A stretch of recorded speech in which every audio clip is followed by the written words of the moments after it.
All right, so welcome again to the student employment overview of the hiring and the manager expectations. Again, my name is Emily Kane Dombrowski. I am currently the Associate Director for Employer Partnerships, and I oversee student employment up until July 1st, when the program will officially transition to our colleagues in financial aid, which is very exciting. So here is a quick overview of what we're doing today in terms of what we're going to cover. Again, it is very robust. So just know that that training document that I referred to in the calendar invite, the steps to completing a student hire and then how to post a job on Handshake will be really helpful for retaining some of the key pieces of the information that I'll be covering today. So first, we're going to talk about the two different student employment groups. We're going to talk about what is new for the upcoming academic year and some important dates for you to be aware of. I'm going to give you an in-depth overview of how the student employment hiring process works so that you have an expectation of how long it will take and what the students need to do to start in their positions. We're going to do a quick overview of supervisor expectations, as well as some suggestions for COVID-19 safety protocol. And then I'm going to reference a resource folder that we'll have for you that'll have a number of documents, including this training presentation slides for you to refer to throughout the summer and the academic year as needed. So with that, let's talk about student employment from a high-level view. Essentially, within student employment, or at least the piece of student employment that career development currently manages and financial aid will manage, there are two groups. We have federal work study students and we have campus employment students. Now, I'm sure that you've heard these words thrown around or referred to in emails or even in discussions that you might have had with our office. And I want to break down what the difference is between these two groups. So essentially, a federal work study student is a student who is employed on campus and is earning money from an award that they received from the federal government. So the federal work study program is a it's a government-sponsored program. And within this program, a student is allotted a certain amount of money based on their FAFSA, based on their financial need. And Marymount pays 25% of that student's wage, whereas the Federal Work Study Award essentially pays the other 75%. The thing to know about federal work study is that it can change from year to year. Let's say you have a student employee who is a federal work study student this previous academic year that we just wrapped up. It's easy to make an assumption, if you're not sort of familiar with the federal work study program, that once a federal work study student, always a federal work study student. Unfortunately, that's not how it works because, again, it's based on the student's FAFSA and what their financial situation is from year to year. So just know that it is important to check to see if your student who was once federal work study is federal work study for the upcoming year. That's probably the most important thing to know in regards to returning student employees. The other thing to know is that a student can lose their federal work study award if they don't maintain a 2.5 GPA, and that applies actually to all financial aid, but we're just focusing on federal work study for obvious reasons. The other piece is that they do need to be in good judicial standing with the university, which is a student employment at large expectation that's not necessarily tied to their financial aid, but Kia can clarify that. Is that right, Kia? Do they have to be in good university or good judicial standing to maintain financial aid? Yes, and I do want to clarify, I think it's just a typo, Emily, Sure. but it's 2.0 GPA. 2.0. Okay, yes, that is a typo. Thank you. So 2.0, not 2.5. Thank you, Kia, for that. Campus employment, on the other hand, is an opportunity for employment for any student. So we're talking about students who didn't fill out a FAFSA for whatever reason, international students, students who don't qualify for federal work study because perhaps they didn't meet that threshold in terms of financial need. Campus employment is their opportunity to work on campus. Within this pool of money, Marymount pays 100% of the student's wage. So it's as if Marymount has just created a part-time job for a student. And essentially that's what we've done. Now, the thing with campus employment, the same sort of good academic standing, or excuse me, good standing with the university applies. They do need to be in good academic standing, so they have to have a 2.0 GPA or above, and they have to be in good judicial standing as well. Now, the two federal work study and campus employment jobs, they're basically the same with a few exceptions, and one of those being is that there are some federal work study jobs that occur off campus, but that's within the purview of financial aid, and they manage that group. But for the most part, the scope of the job, the pay of the job is the same across both groups. Okay, so what's new for academic year 22? So as you all know, probably from previous emails, minimum wage did increase from $8, which was our minimum wage on campus, which was a little bit higher than Virginia's minimum wage, to $9.50 an hour as of May 1st. So again, we were paying just above the minimum wage at $8 an hour, and now our students are making minimum wage according to Virginia's minimum wage standard. So that took effect May 1st.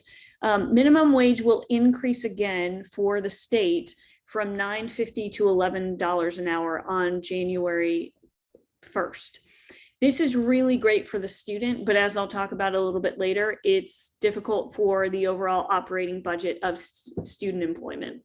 The other shift, because of the change in minimum wage, or the increase in it, is that we had to adjust the number of hours that a student can work on campus so that we can employ as many students as possible while meeting department needs.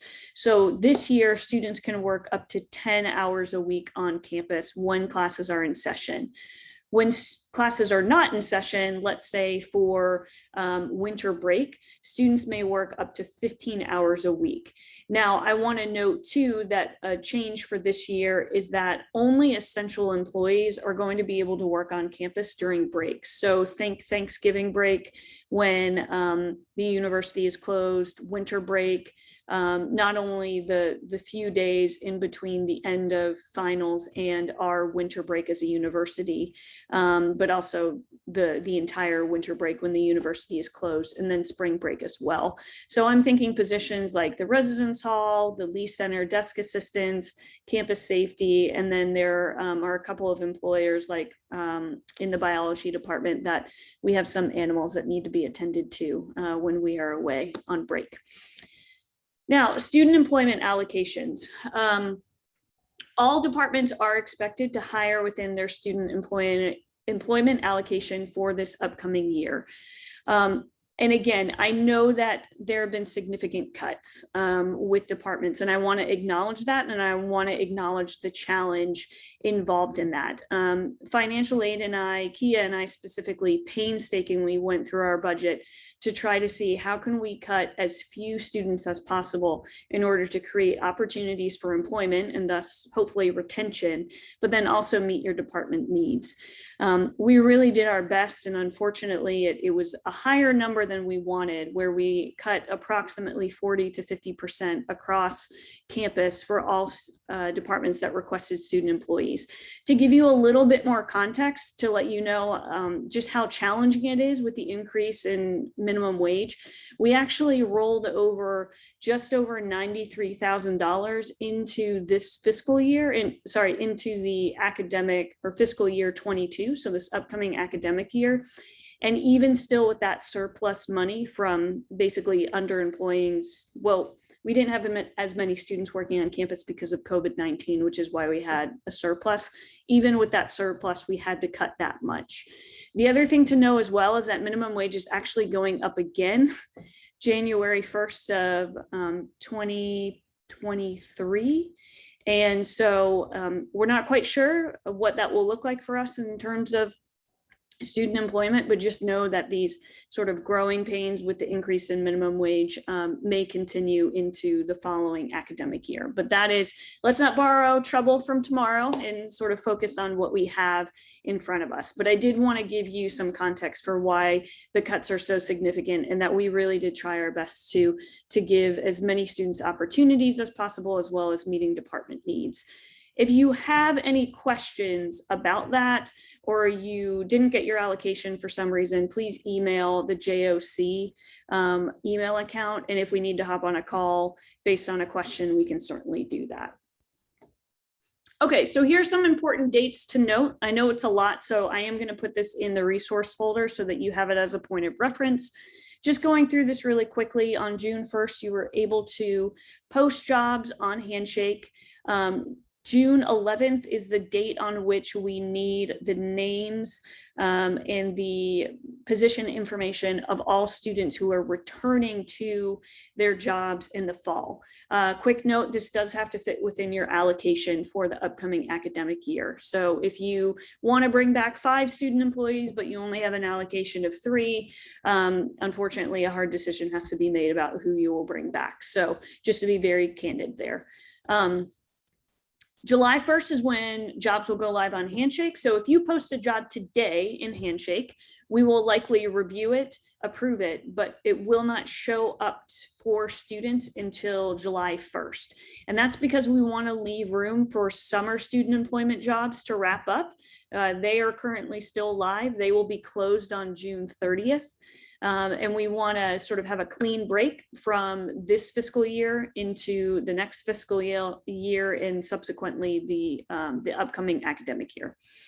August 2nd is when financial aid, well, I should have put this on here as well. July 1st is when financial aid will officially take over student employment. So Julia Connell, who I'm not sure if she's on this call at the moment, but she will be joining us shortly. If not, she will be the point of contact for financial aid in terms of student employment. So she will be taking over the role that I'm currently filling. Kia will be supporting her in that. So the two of them are going to be your go-tos after July 1st. And you are in good hands. I'm really excited that they are taking over the program. I think they're going to do great things with it, given where they sit within the university. So definitely a positive change for Marymount. Okay, so August 2nd, financial aid will start sending hires to human resources on a bi-weekly basis for students who are going to start in the fall.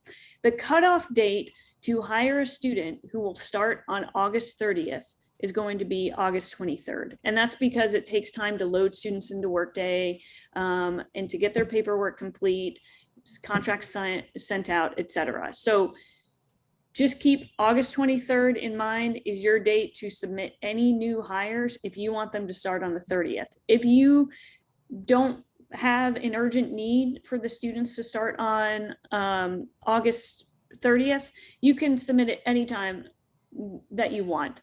I'm going to go over how this works, but just have August 23rd sort of pinned in your mind as a date to send over hires to financial aid to start on August 30th. August 29th is the last day of summer student employment, so all students will be termed from Workday, and I mean all of them. But if you have a student employee who is returning to their position or continuing on, I should say, in their position in the fall semester, they will be rehired into Workday. There's nothing that you need to do. And I do see a hand, but I'll take questions at the end, so just if you wouldn't mind holding your question, I'll definitely make sure to get to it. Okay, and then August 30th is the first day of fall student employment. From there, a couple other dates to remember. November 1st is going to be the last day to hire students for the fall semester. December 11th is when fall student employment evaluations are due. That is the last day of class. And then December 18th is the last day of fall student employment. So at which case all student employees should not be working past that date. And that's the last day of finals. Some dates for the spring, and I know this is outside of the headlights, so to speak, of our car, but just so that you're aware, January 1st, the increase in minimum wage takes place. January 9th, spring student employment begins. February 14th, we're going to send out a call for summer and academic year 23 student employment allocations. We're going to send out a call for you to give us your requests for students for the summer and students for the following academic year.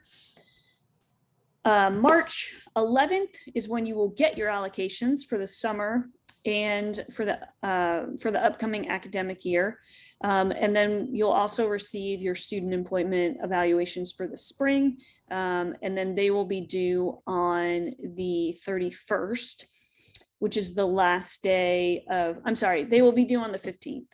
The last day to hire students for the spring will be March 31st, and we'll close all jobs on Handshake at that time. And then the last day of student employment for this academic year is May 7th. So the goal with bumping up evaluations for the spring is that we want to know who is returning to their position so that we can send them letters of intent before they leave for the summer, and you can plan accordingly, you know, making sure that you're catching students before they leave to see if they still want to stay with the position, et cetera. So that's why that timeline's a little bit earlier than it was this past spring.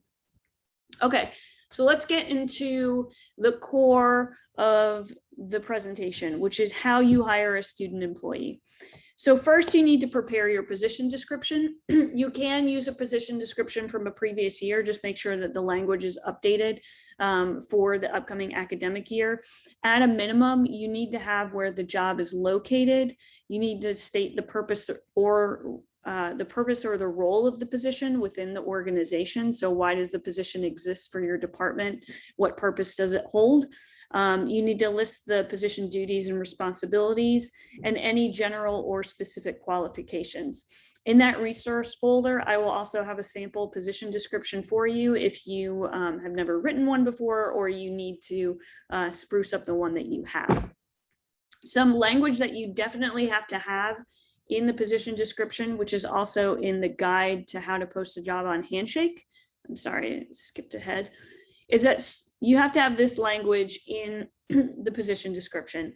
Students are only allowed to hold one 10-hour per week job on campus at a time.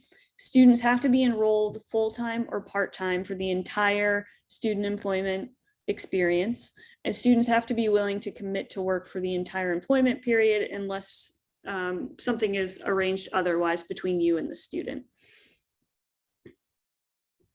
Okay, so the first step is, after you've created the position description, posted it on Handshake, is I'm sorry, I'm getting ahead of myself. We're going to talk about posting it on Handshake. You post the job on Handshake, financial aid will approve the job. Then the job becomes visible to the student after July 1st.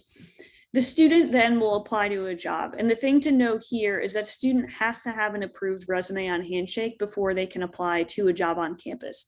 If you have a student who comes to you and says, oh, I applied for your job, but you're not seeing their application, it's likely because they either don't have a resume on file, or it's still pending review by Career Development. Career Development will continue to review resumes. That's not something that financial aid is taking over. And we typically turn them around within 1 business day, 1 to 2 business days during a busy season. And know that the beginning of the year, as it is for all of us, is a busy season.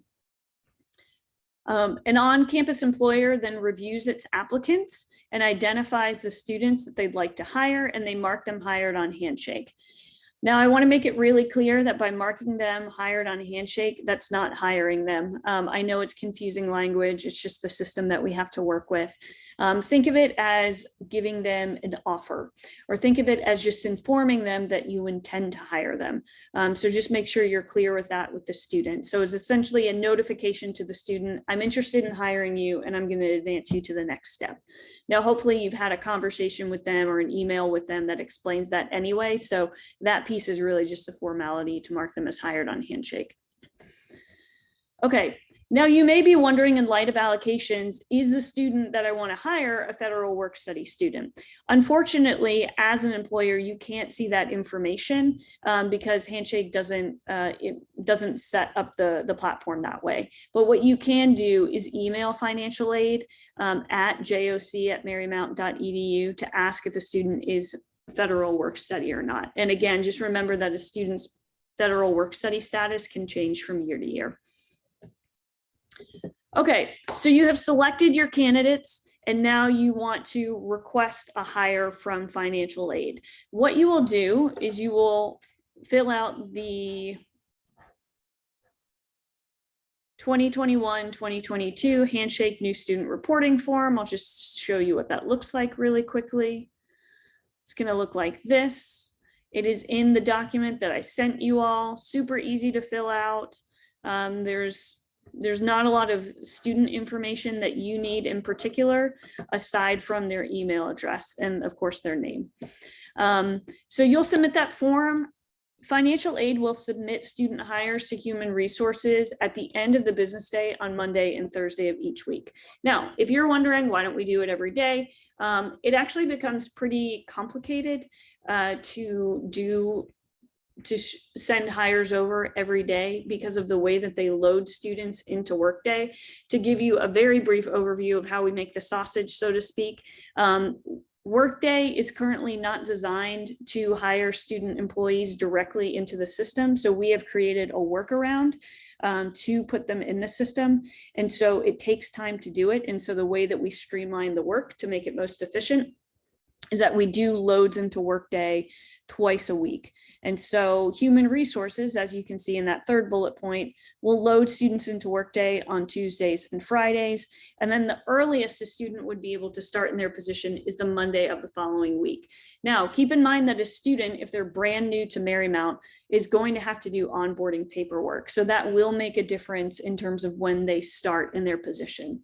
But let me give you a scenario for those of us who are more visual, like myself, in terms of understanding this timeline. Let's say that you submit a hire to financial aid on Tuesday the 7th. Well, then financial aid will send the student's name over to HR on the 9th. They will be loaded on the 10th, and then the earliest that a student could start is the 13th. Now, let's say that you send financial aid a student hire on the 10th. Well, we've already sent the load over to, or the list of students to be loaded to financial aid, to Human Resources. We've already sent them the list. And so the earliest that the student is going to be able to start is the 20th. And the reason is because any student submitted on the 10th is going to be put on the roster to be loaded into Workday on the 13th. That will then be loaded on the 14th. I know this probably feels a little convoluted and complicated. So the takeaway here is if you want a student to be able to have an opportunity or the potential to start on a Monday of the next week, submit their hire by Thursday, ideally Thursday at noon. So Julia has some time to put their name on the form that we send over to them. So again, key takeaway, submit your hires before Thursday at noon in order for the student to have the potential to start work the next week. And that is pending if they have paperwork on file or if they need to fill it out, and then needing to fill out, needing to sign a student employment contract, which we'll talk about. Okay. So for new employees, once Human Resources gets their paperwork, they will receive a notification to their Marymount email address to fill out the onboarding paperwork. So this is going to include federal and state tax forms, a direct deposit, which is optional, but that is an option for them. And then most importantly, the I-9 employment eligibility verification form. I cannot stress enough the importance of the student submitting all of this paperwork, but particularly the I-9 before they start in their position. It is actually illegal for a student to start working if they don't have an I-9 complete. And that's actually true for any of us. That's true for not students, but employees across the board. We as professional staff or faculty, we have to do this as well. So it's a requirement from the federal government. A student, again, they cannot start working until they have shown their original identification documents to HR. Now, for this previous year, because of COVID, the Department of Homeland Security allowed students to submit their paperwork. Like I think they were able to scan it over or show them over as video call. Likely, this will not be the case in the upcoming year. Students will likely have to actually go to the HR office and show HR their physical identification documents. So not a copy of anything. Like if they want to use their passport, they have to have their passport. If they want to use their birth certificate as one of their two identifying documents, they have to have the actual birth certificate. So as you're interviewing candidates and you feel pretty confident that you want to extend an offer to one of them, especially this summer, and let's say they live out of state, encourage them to bring those documents with them or to have them at the ready to be mailed to them, because that's something that HR can't budge on because that's a federal regulation.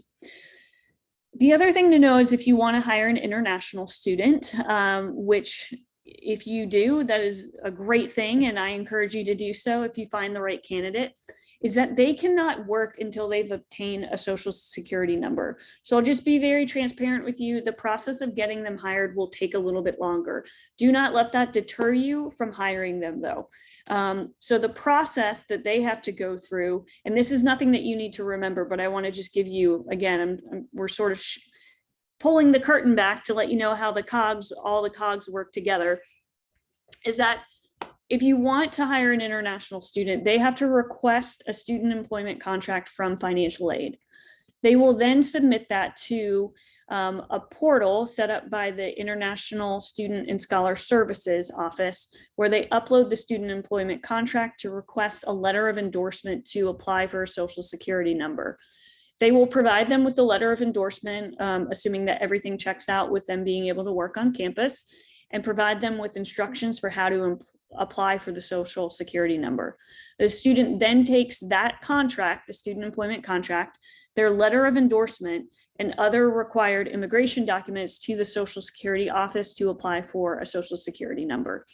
Now, the thing to remember is, particularly right now, because we're sort of in this very slow rollout of re-entering and reopening with COVID, the time that it takes for a student to get an appointment with the Social Security office and obtain a social security number is going to vary from student to student, but just anticipate a little bit more time for those hires to take place.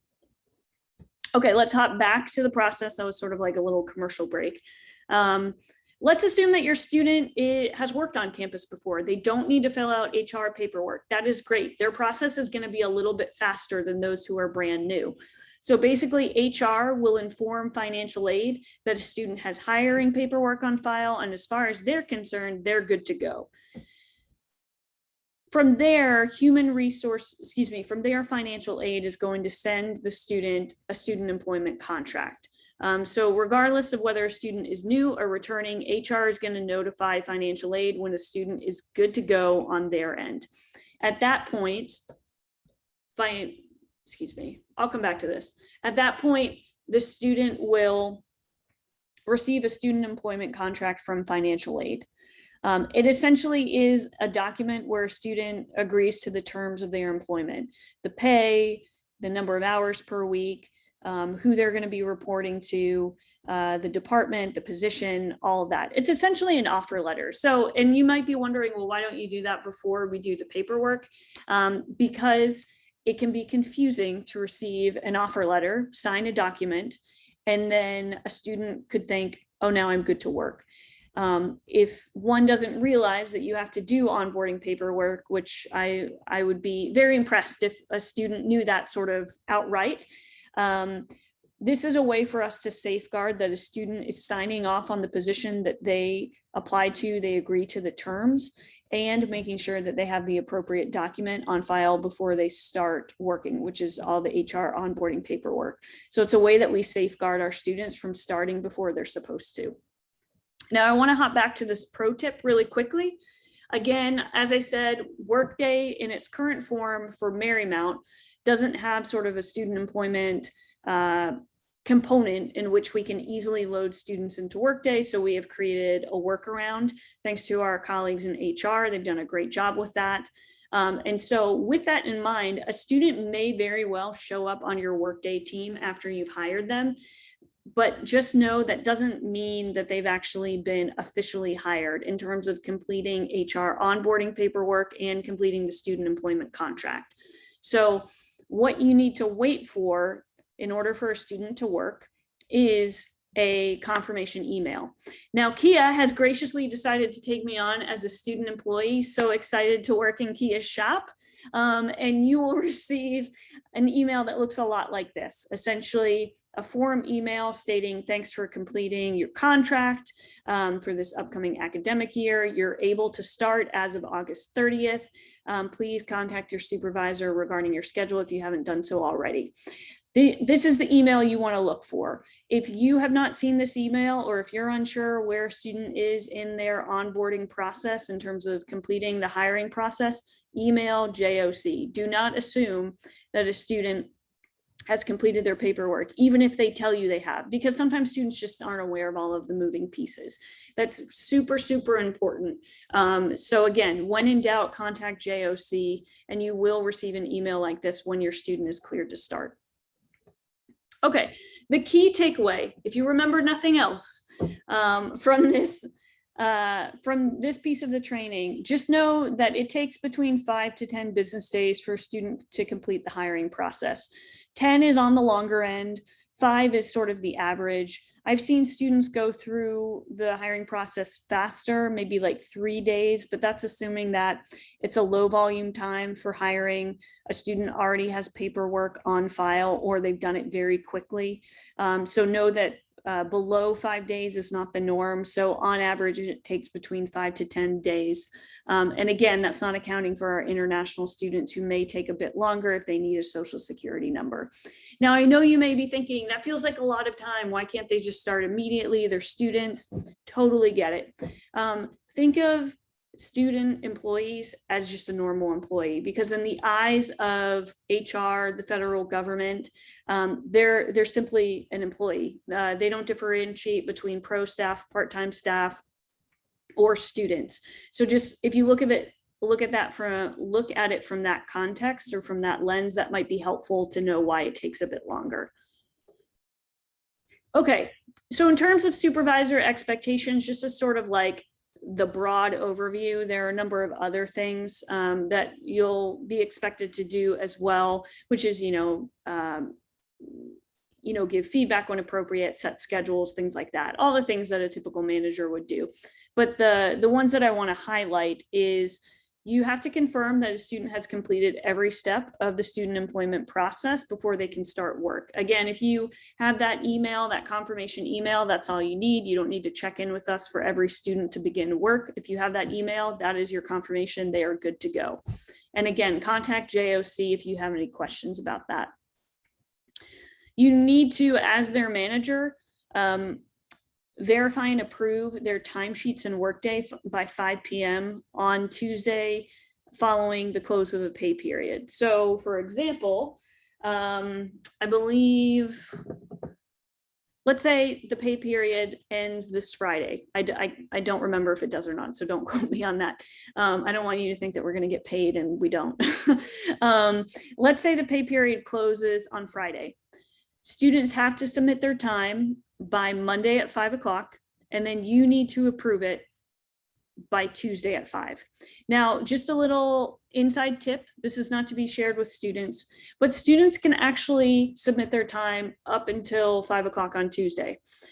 I have set a deadline sort of internally for the students that they have to do it by 5 o'clock on Monday, so that you have a buffer, 1, to approve their time, and then 2, if a student forgets to submit their time and it's Tuesday morning, they can still go in and do it. So know that there's a bit of a buffer there to account for margin of error or human error. And then the last thing is that you need to complete student employment evaluations for all of your student employees at the end of each semester, because we want this to be a professional experience for them. We want them to get used to the world of work. And that, of course, is a piece of the world of work if they're going to be entering into a professional sort of opportunity. So failure to meet these expectations may result in the department receiving a student employment infraction, which, let me explain what that is. Essentially, it's a 3-strike rule. So if something happens where, let's say, you allow, or an employer allows a student to start without completing their I-9, that could get us in big trouble if we're ever audited. And so that would warrant a student employment infraction. So the first infraction would be a written warning, essentially stating the misstep, what needs to happen in the future, and moving on from there. Let's say it happens again. that would warrant a second infraction, which might put the department on a probation status for at least one semester, which means you still have your student employees, you're still engaging in the program, but if one more thing happens, more serious consequences will need to take place. And that being if a third infraction occurs, depending on the situation, the level of level of reconciliation, I suppose, that the department was trying to make from the previous infraction, a department could lose their student employment through financial aid for one academic year. So that's obviously a pretty egregious situation. If you just follow, what is expected of you as a manager, and then also you're making sure that your students have completed the hiring process before they start work, you shouldn't have any issues. Okay. So here are some suggestions for COVID-19 as we are still dealing with the virus. Thankfully, it's a bit under control now that vaccinations are in place, and the required vaccination mandate from Marymount will be in full effect, presumably on September 30th, with that being the due date for people to submit documentation. Obviously, we still want to be careful and cautious. The virus is still around. And so some suggestions would be, in terms of keeping your students safe as well as your staff and faculty as well, is consider staggering office schedules to minimize or to eliminate that times in which student employees would overlap. I realize that may not be a possibility for all, but that's just a suggestion. Another suggestion is to provide dedicated office space for student employees to minimize contact with others, or have student employees work 6 feet apart with masks on if they aren't vaccinated, or if you just want to sort of continue to take precautions against the virus. And then, of course, having PPE supplies available for students to maintain a safe and clean workspace. I assume that all of us are doing that already, just for ourselves and our staff and the faculty as well. But that, of course, is always a great practice with our students. Okay, and as promised, the student employment resource folder, which I hope to send out by the end of the week, is going to include that guide for how to post a job on Handshake, as well as the student employment hiring process that we reviewed together in the slides here. I'll put the slides of this presentation in the folder as well. I will be updating the student employment supervisor manual. It's a very comprehensive document. It's sort of everything you need to know about being a manager, and a great handbook to refer to throughout the year. That will be in there as well as a sample job description and sample student employment contract. Just know that the supervisor manual will be in there by July 1st, but everything else should be in there by the end of the week.